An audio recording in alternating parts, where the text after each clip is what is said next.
1 Chronicles chapter 28. Hear the word of the Lord.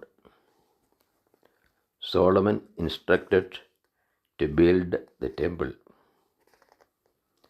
David assembled at Jerusalem all the officials of Israel, the officials of the tribes, the officers of the divisions that served the king, the commanders of thousands, the commanders of hundreds, the stewards of all the property and cattle of the king and his sons, together with the palace officials, the mighty men, and all the seasoned warriors.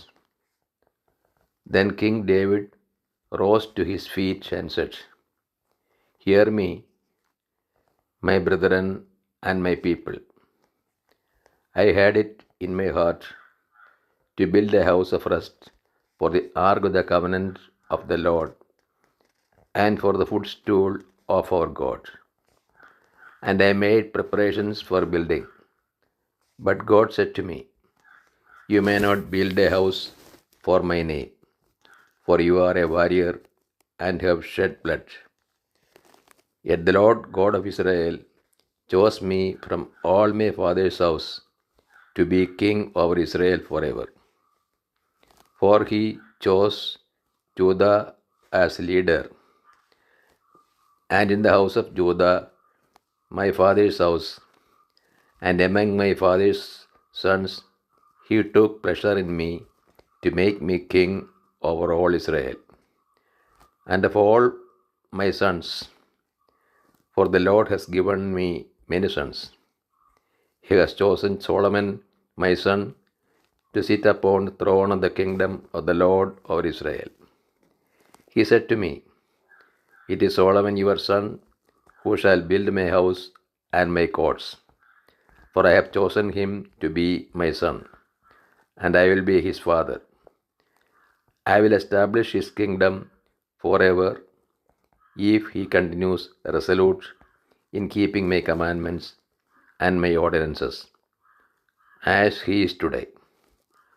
Now therefore, in the sight of all Israel, the assembly of the Lord, and in the hearing of our God, observe and seek out all the commandments of the Lord your God, that you may possess this good land and have it for inheritance to your children after you forever.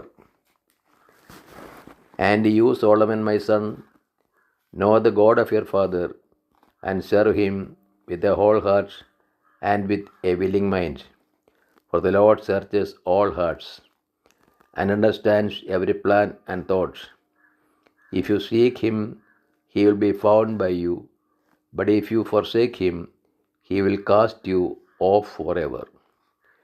Take heed now, for the Lord has chosen you to build a house for the sanctuary. Be strong and do it.'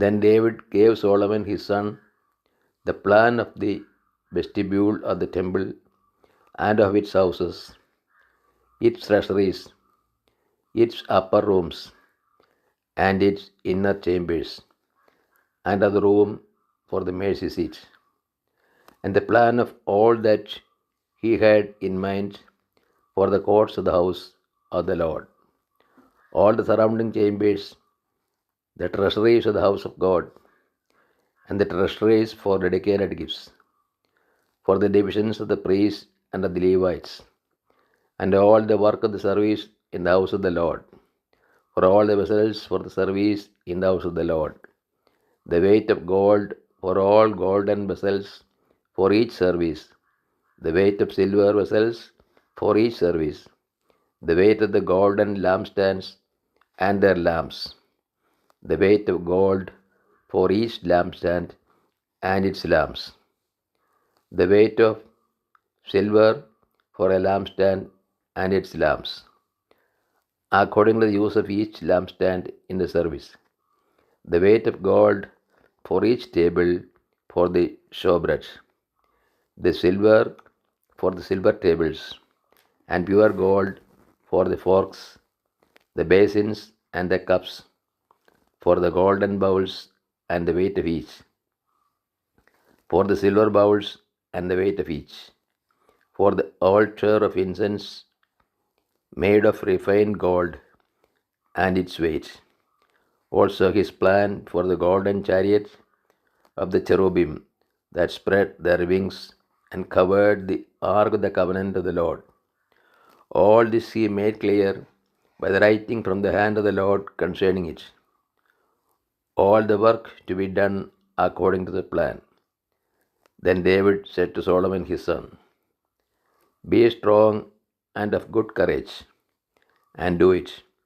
Fear not, be not dismayed, for the Lord God, even my God, is with you. He will not fail you or forsake you until all the work for the service of the house of the Lord is finished. And behold, the divisions of the priests and the Levites for all the service of the house of God, and with you in all the work will be a very willing man who has skill for any kind of service. Also, the officers and all the people will be holy at your command. This is the word of the God to us. O Lord, open our heart that you put in the practice that which you have revealed to us.